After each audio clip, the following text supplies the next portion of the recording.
السلام علیکم ورحمۃ اللہ وبرکاتہ۔ الحمد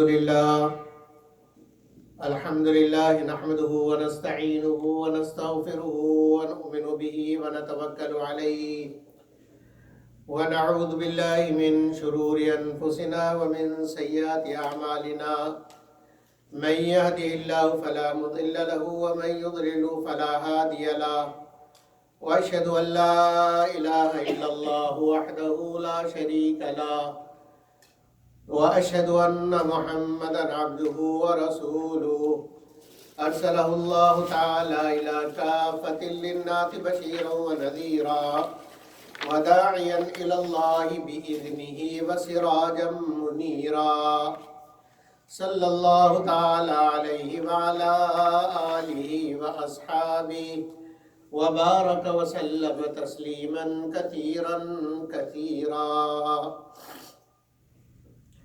أما بعد فأعوذ بالله من الشيطان الرجيم، بسم الله الرحمن الرحيم، لو أنزلنا هذا القرآن على جبل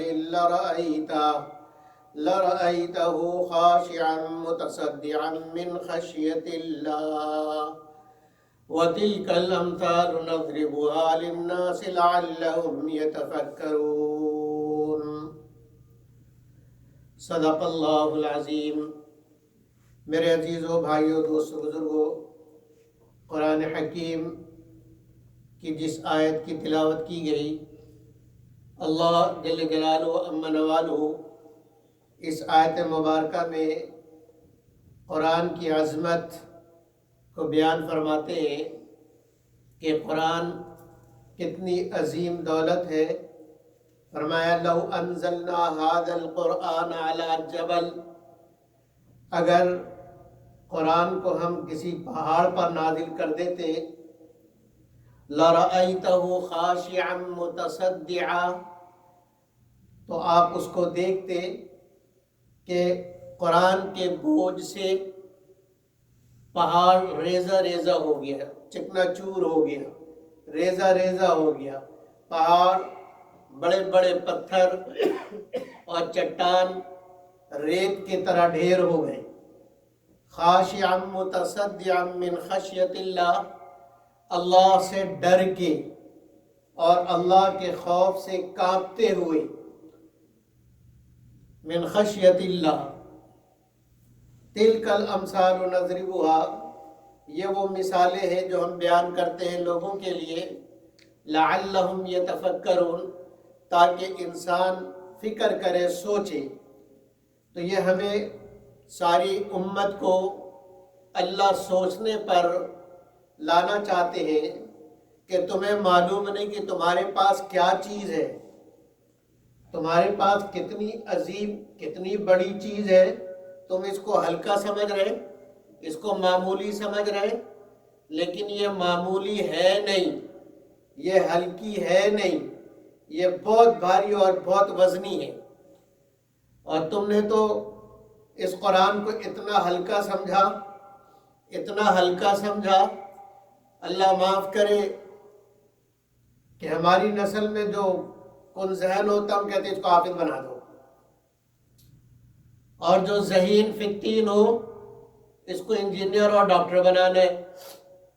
لیکن جو ایسے ہی کمزور یا جس کے والدین کچھ پڑھا نہ سکیں، چلو بھائی مسجد میں بھیج دو اور اس کو قرآن پڑھا دو۔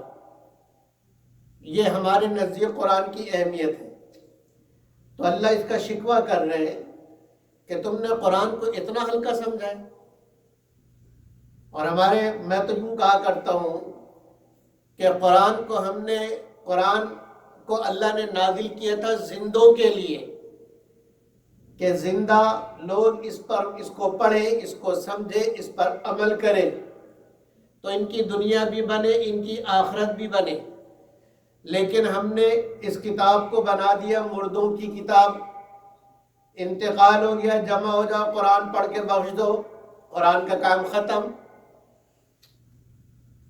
شادی ہو رہی، اب تو ہمارے یہاں پتہ نہیں کیا رواج ہے، اللہ معاف کرے، گھر سے لڑکی رخصت ہو رہی، کوئی اس کے اوپر قرآن ایسے لے کر اس کے سر کے اوپر کہ جی قرآن کے سائے میں بچی کو رخصت کی ہے. قرآن کے سائے ایسے کرنے سے سایہ نہیں پڑتا ہے بچی پر، قرآن سکھانے سے قرآن کا سایہ پڑتا ہے. بچی کو قرآن سکھایا کوئی نہیں، بچی کو قرآن سمجھایا کوئی نہیں، قرآن میں جو حقوق بتلائے وہ بچی کو بتلایا کوئی نہیں، تو اب اوپر قرآن رکھنے سے کچھ نہیں ہوگا. بچی نے جا کے وہی کرنا ہے اپنے سسرال میں جو اس نے آپ سے ہم سے سیکھا ہے. اس لیے کہ قرآن تو اس کے سر کے اوپر، وہ کہتے ہیں نا کہ اوپر سے گزر گیا، تو قرآن آپ نے عملی طور پہ بچی کے سر سے گزار دیا. قرآن کے اندر کیا ہے وہ اس کو بتایا ہی کوئی نہیں. جب طاقت اور قوت ہوتی ہے اس وقت قرآن کو ہاتھ نہیں لگاتے، اور جب قوت جواب دے گئی اور اب نظر کمزور ہو گئی، اب پڑھا بھی نہیں جاتا، تو چلو بھائی قرآن پڑھ لیں. اب پڑھنا آئے نہیں، اس لیے کہ بچپن سے جوانی سے پڑھا کوئی نہیں، تو اب بڑھاپے میں آئے کیسے؟ تو اللہ اس کا شکوہ کر رہے ہیں، لو انزلنا هذا القرآن على جبل. لوگوں دیکھو تو صحیح کہ قرآن کتنی وزنی، کتنی قیمتی، کتنی اعلیٰ اور کتنی عظیم دولت ہے، اور اس کا وزن کتنا ہے، قرآن کا وزن کتنا ہے. لو انزلنا هذا القرآن على جبل لرأيته خاشعا متصدعا، کہ تم دیکھتے کہ اس کے وزن سے اگر اللہ ڈائریکٹ قرآن اتار دیتے پہاڑ پر تو پہاڑ ریزے ریزے ہو جاتا، ٹکڑے ٹکڑے ہو جاتا، اس کی دھجیاں اڑ جاتی، ذرہ ذرہ ذرے میں تبدیل ہو جاتا بڑا بڑا پہاڑ.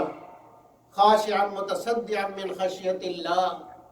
میرے عزیز بھائی اور دوستو، قرآن ایسی عظیم دولت ہے کہ اس نے بڑوں بڑوں کو پچھاڑا ہے. قرآن کس طریقے سے اثر کرتا ہے دلوں پر، ہم نے اس کا مزہ ہی نہیں لیا کہ قرآن میرے دل پر اثر کیسے کرے گا، اس قرآن کے ذریعے سارے عالم میں انقلاب کیسے آئے گا. قرآن وہ واحد دستور ہے، وہ واحد کتاب ہے، وہ واحد قانون ہے، وہ واحد اکیلا ضابطۂ حیات ہے کہ دنیا کی زندگی کو جنت والی بنانے والی جو کتاب ہے اور جو رولز ہے، جو ریگولیشن ہے، وہ قرآن ہے. اس کے علاوہ اور کوئی قانون دنیا کے اندر امن نہیں لا سکتا.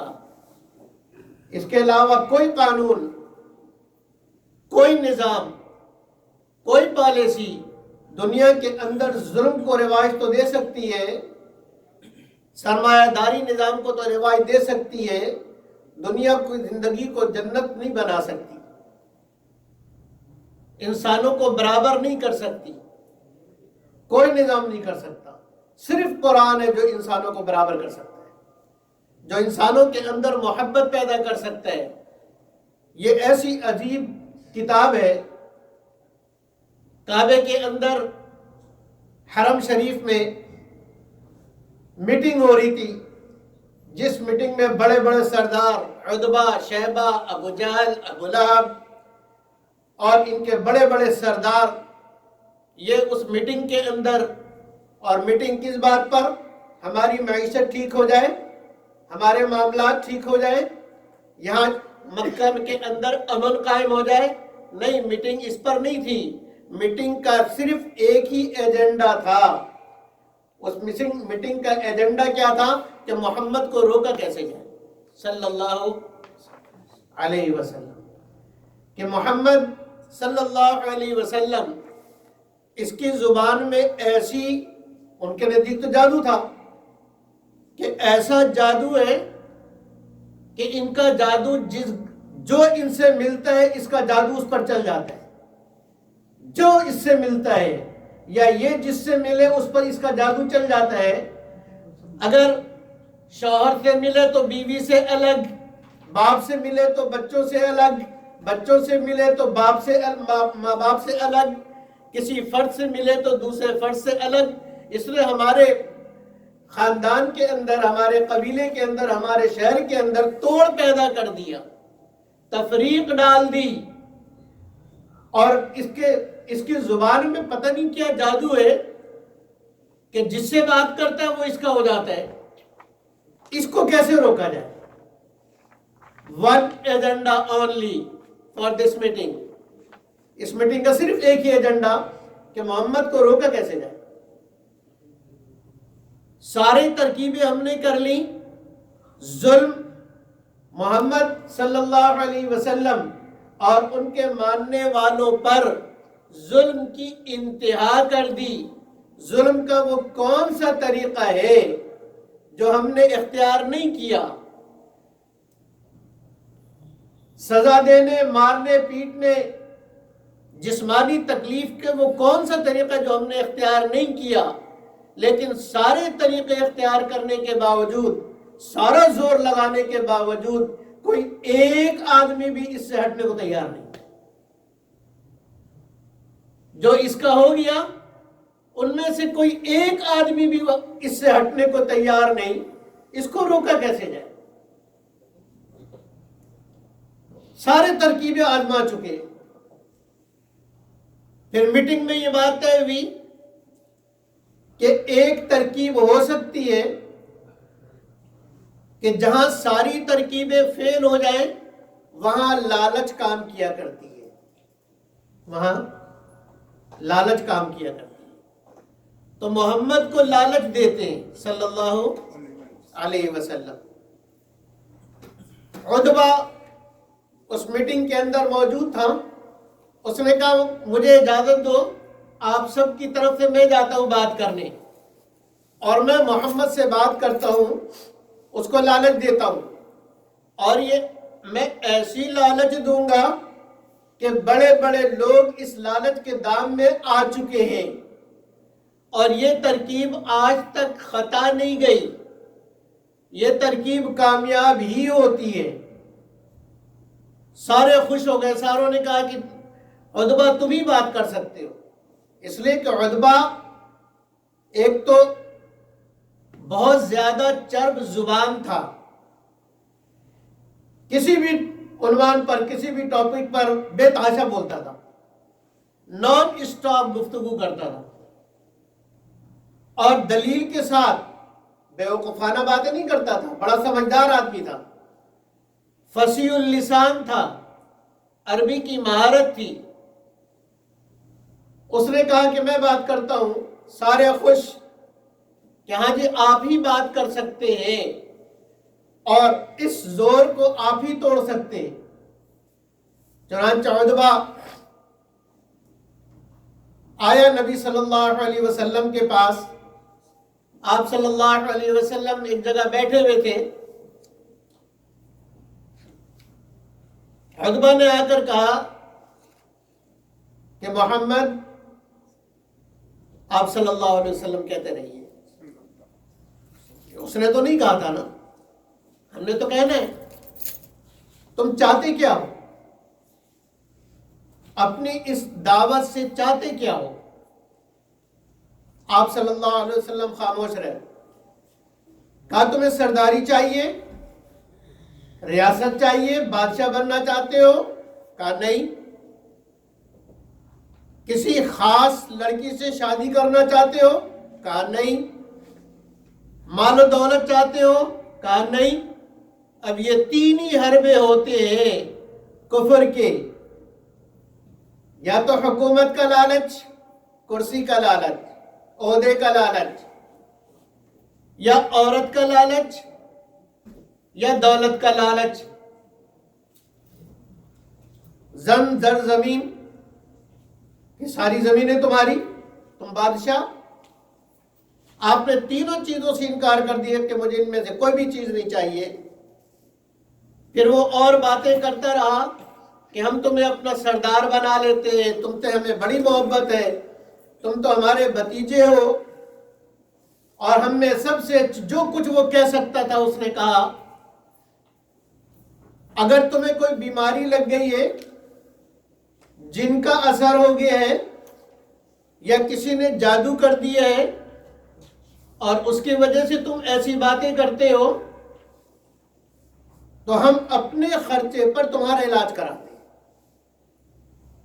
اپنے خرچے پہ تمہارا علاج کراتے تاکہ تم ٹھیک ہو جاؤ. آپ صلی اللہ علیہ وسلم خاموش. پھر فرمایا عتبہ اپنی کہہ چکے، اپنی تم کہہ چکے؟ کہا جی کہہ چکا. کہا اب میری سنو. آپ صلی اللہ علیہ وسلم نے حامیم کی آیتیں پڑھنا شروع کی. اعوذ باللہ من الشیطان الرجیم بسم اللہ الرحمن الرحیم. عتبہ ایسے بیٹھا ہوا تھا،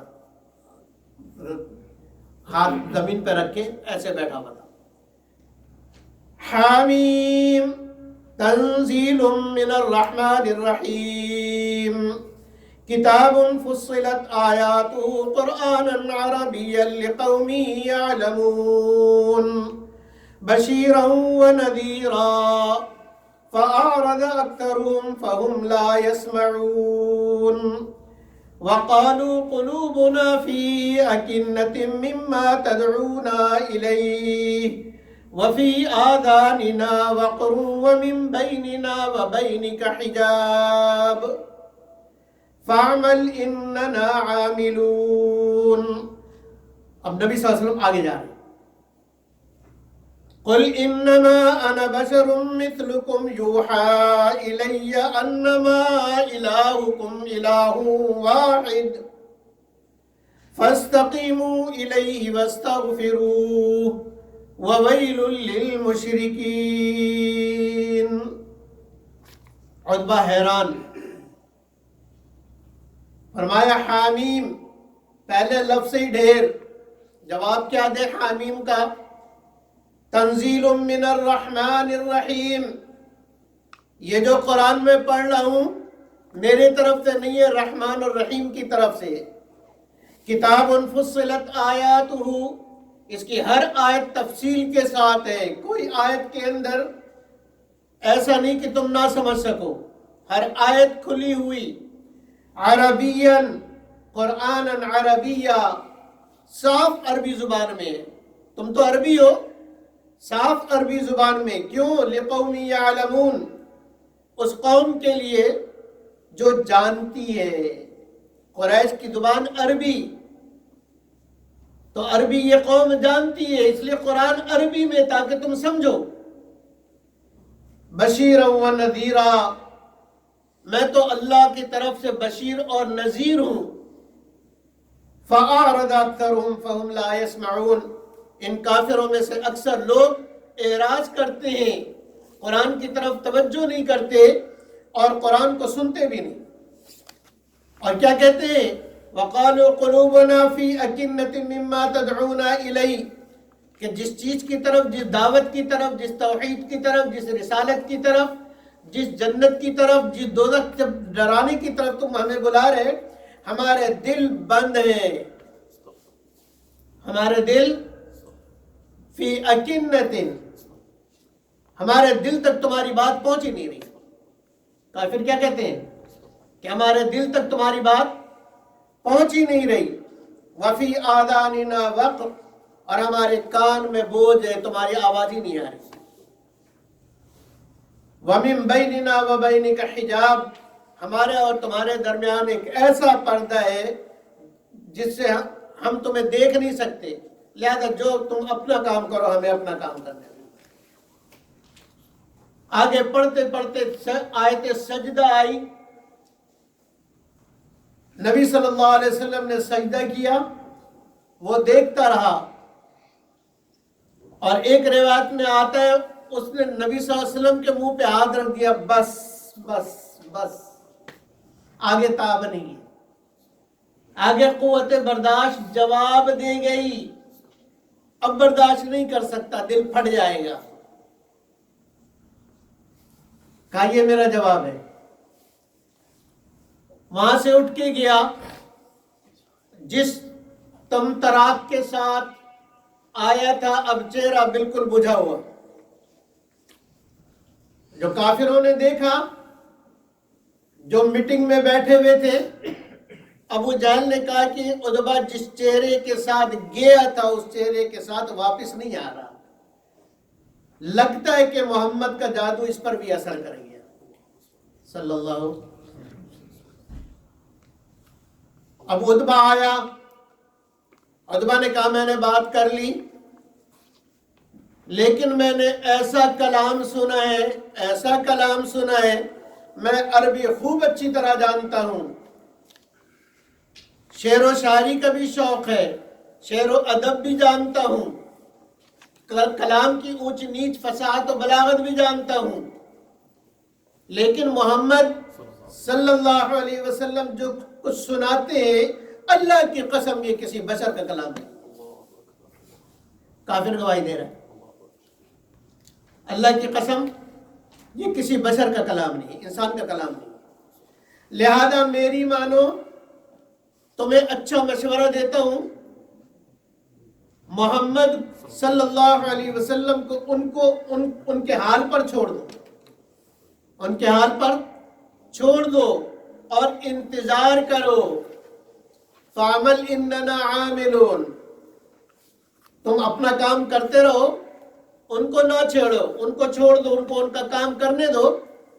اب دو ہی صورتیں ہوں گی، یا تو عرب ان پر غالب آئیں گے اور ان کو نعوذ باللہ ختم کر دیں گے، یا یہ عرب پر غالب آ جائیں گے. دو ہی صورت ہو سکتی ہے نا.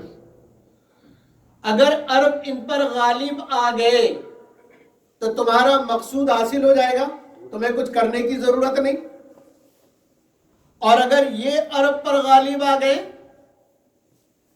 تو ان کی عزت تمہاری عزت ہے، ان کی بادشاہت تمہاری بادشاہت ہے، ان کی جو لوگ اطاعت کریں گے وہ تمہاری اطاعت کریں گے. یہ قرآن کا اثر ہے جو عتبہ جیسے پکے کافر کے اوپر اثر کر رہا. حضرت عمر رضی اللہ عنہ بڑے جوش اور جذبے کے ساتھ کافروں سے کہنے لگے، آج میں قصے ہی ختم کر دیتا ہوں. کیا کرو گے؟ عمر رضی اللہ عنہ سے زیادہ جری، بہادر، جرت والا پورے عرب میں نہیں تھا.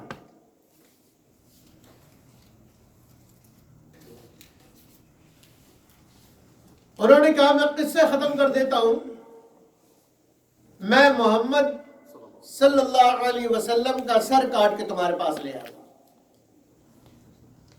سارے خوش کہ عمر تم ہی یہ کام کر سکتے ہو، کوئی اور کر نہیں سکتا.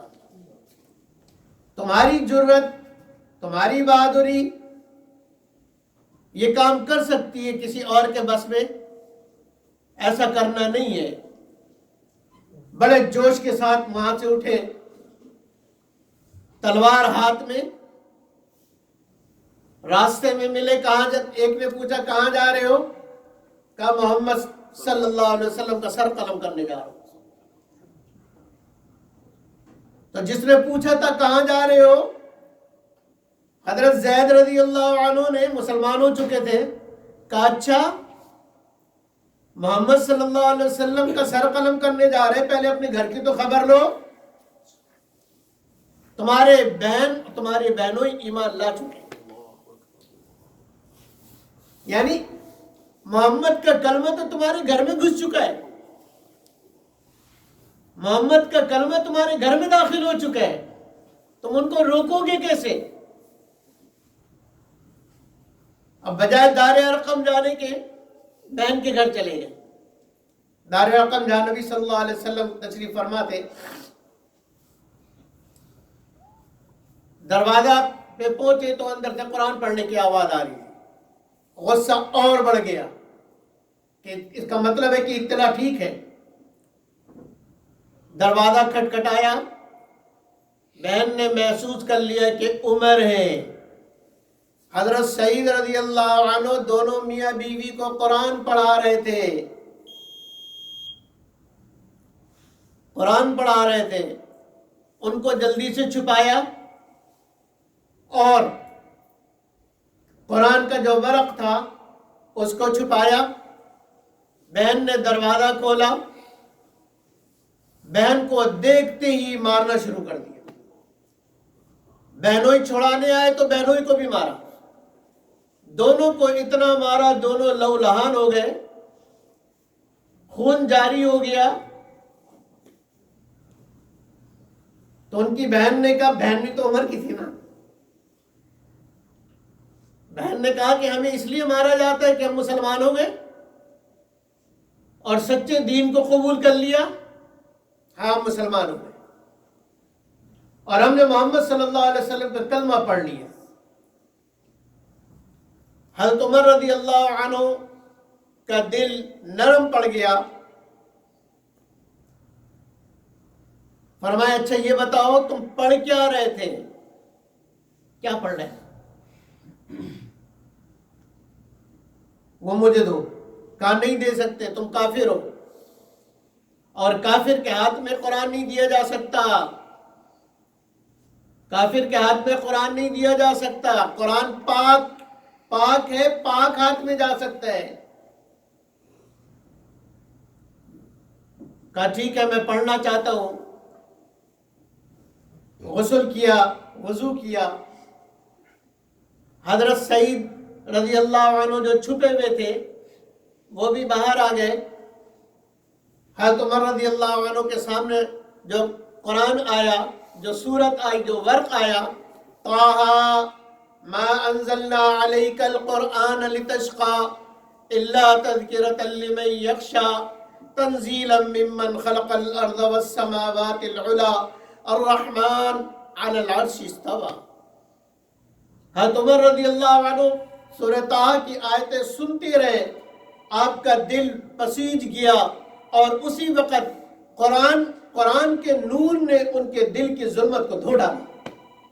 ایک بار قرآن پڑھا، ایک بار قرآن سنا، دل کے اندر جو کفر جل رہا تھا قرآن نے اس کو جلا ڈالا، جو دہک رہا تھا اس پر پانی ڈال دیا، اس کو بجھا دیا، جو ظلمت تھی نور نے اس دل کو منور کر دیا اور سیدھے پہنچے دارالارقم کے اندر اور جا کے اشہد ان لا الہ الا اللہ واشہد ان محمد رسول اللہ۔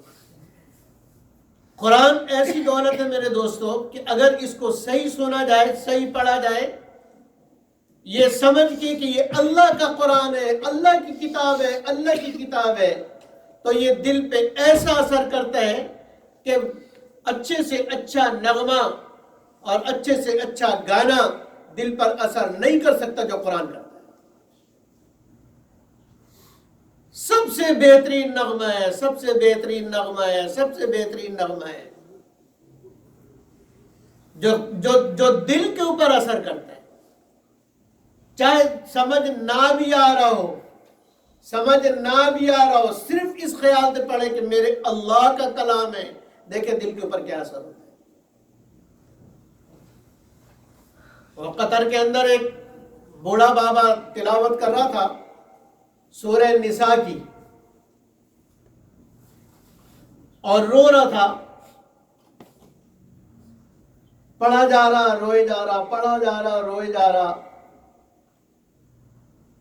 تو اس سے کہا کہ اس صورت کے اندر تو کوئی ایسی چیز نہیں ہے جس میں جہنم کا تذکرہ ہو جس سے رونا آئے، عذاب کا تذکرہ آئے جس سے رونا آئے۔ فماذا تبکیک، کون سی چیز ہے جو تمہیں رلا رہی ہے؟ ماذا یبکیک، کون سی چیز ہے جو آپ کو رلا رہی ہے؟ تو اس نے کہا لبکائی